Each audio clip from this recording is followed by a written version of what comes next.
Welcome to the third video in Unit 3 on probability theory. This lecture is going to cover expectation, variance, and finally covariance as well.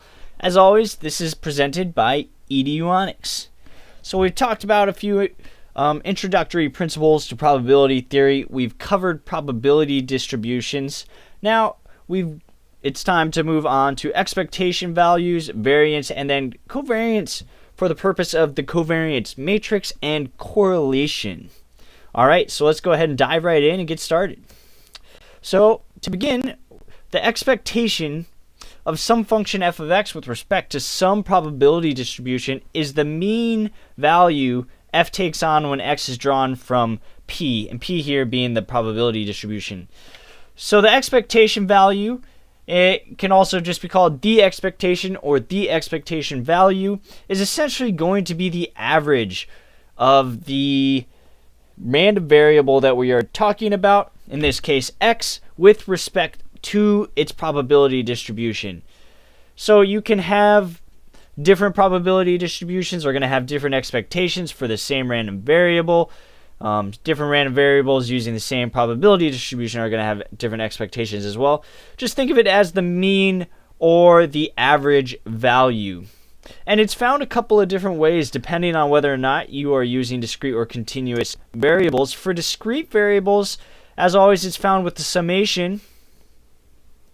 And another notation to note here is the expectation is usually written as this capital P, or the capital E, excuse me.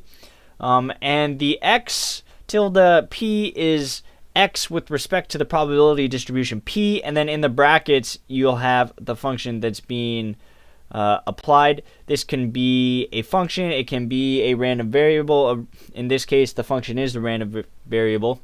So the summation of p of x for all states x multiplied by the random variable. For continuous variables, so f of x here is continuous, our expectation of x with respect to the probability density function, lowercase p, is going to be the summation or the integral of p of x f of x dx. So some important takeaways from this slide: notation, capital E, you'll often see it written without the x tilde p, and even in some cases without the brackets in f of x. The expectation is going to be a summation of the probability distribution times the random variable for discrete variables, and it's going to be the integration with respect to the x, the random variable here, for continuous random variables. Okay, so that's the expectation, and really the expectation is so useful because in probability theory it can be used to find the variance, and consequently it can be used to find the standard deviation as well. So the variance here, sigma squared, formal definition would be the expectation of the squared deviation of a random variable from its mean. And that is a little dense, so informally measures how far random numbers drawn from a probability distribution p of x are spread out from their average value. And that average value here being the expectation value. So here's the formula for that. The variance of f of x is going to be the capital E expectation of brackets f of x minus the expectation of f of x squared. So this is the squared deviation of a random variable from its mean or from its expectation of f of x. So this formula is pretty easy to implement, whether you're using R, whether you're using Python, whatever programming language that you are using, you're going to be able to find the expectation easily, and we'll take a look at that ourselves. Expectation, we're not going to go into example problems in this lecture. We'll leave some of that for the programming exercises that will follow. So one good thing about the variance is that it's really easy to find the standard deviation from the variance, because the standard deviation is simply the square root of the variance. And so consequently, you'll see the standard deviation written as sigma, the variance written as sigma squared, since the standard deviation is of course just the square root. And so the variance and the standard deviation are two measures of spread. You'll see them both reported oftentimes in papers describing machine learning or AI applications. The variance and standard deviation come up all the time because we want to know what kind of distributions our input variables have. So we'll find variances and standard deviations. We can do some normalization tactics if we know the standard deviation or variance, as well as generating different probability distributions. You're gonna, like, let's say you're adding Gaussian noise to an image to make a AI system generalize better to new images. Adding Gaussian noise is going to be drawn from a Gaussian distribution, which is simply a normal probability distribution with a mean of 0 and then a variance of some value. So the variance you're going to define is going to determine how wide or how far spread out from the average value 0 values are going to be. So variance and standard deviation, very useful in practice and essential to understand moving forward. From the variance, we can find the covariance, and the covariance is going to be a measure of how much two variables are linearly related to each other.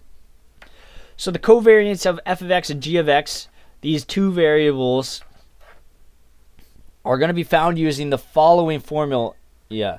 And again, the covariance relies heavily on expectation values. So some general principles about the covariance. High absolute values of the covariance are going to mean that the values change very much and are both far from their respective means at the same time.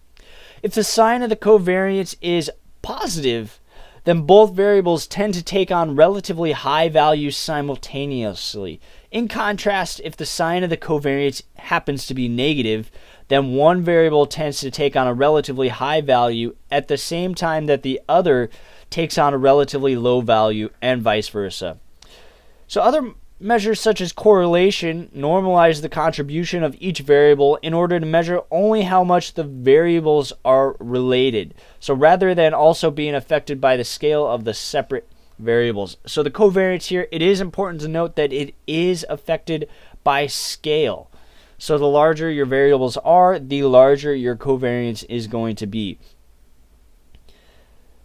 Also, it's important to note that the notions of covariance and dependence, if we talk about dependent variables, x is dependent on y or x is independent of y, the notions of covariance and dependence are related but distinct concepts.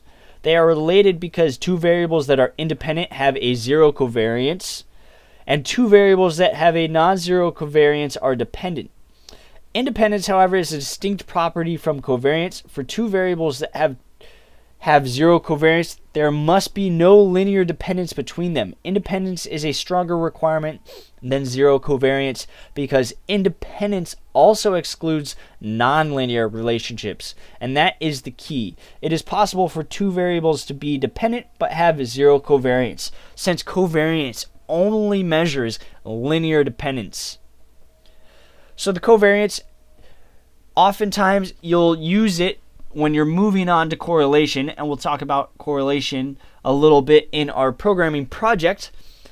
But the covariance is often used to find dependency, or at least linear dependency, between variables. If you had dependency between input, for example, into your, or different variables as inputs into your AI system, you'd want to note that because you can exploit that linear dependence to either compress your input data or produce better output results. So moving on from the covariance, we also have the covariance matrix, and this is what you're going to see most often. So the covariance matrix of a random vector x, and notice the x is bold to denote that it's a vector, is an n by n matrix such that the covariance of the vector is going to be the covariance of the individual components, x of I and x of j. Furthermore, the diagonal elements of the covariance matrix given the variance is going to simply be the variance. Oh, the diagonal elements of the covariance matrix give the variance. So we can find the covariance matrix, and then we can extract the diagonal, and the diagonal is going to give us the variance of x of I for the n by n matrix, or the random vector x. So the covariance matrix is essentially the the covariance applied in matrix form. And thinking back to our unit on linear algebra, almost all of our inputs, weights, activations, outputs, those type of things are going to be vectors and matrices. And so oftentimes when we're applying covariance, you're just going to go straight to the covariance matrix so that it can be applied in matrix form, since we're almost working exclusively in matrix form and matrix notation throughout machine learning. So this is the overlap of probability theory and linear algebra. It all comes full circle, the covariance matrix, and once again, we'll take a look at this in a quick R programming example, and so stay tuned for that. All right, so this brings us to the end of expectation variance and covariance. Again, just a brief introduction, talking about some of the concepts and the theories. We'll practice these concepts a little bit more in the programming project. In the next video, we're going to be talking about special random variables. We mentioned a Gaussian distribution in this lecture. A Gaussian distribution is going to be one of those special random variables and probability distributions. Just some of the things that you're going to see come up more often than not in AI and machine learning. So stay tuned for that. Thank you very much for listening.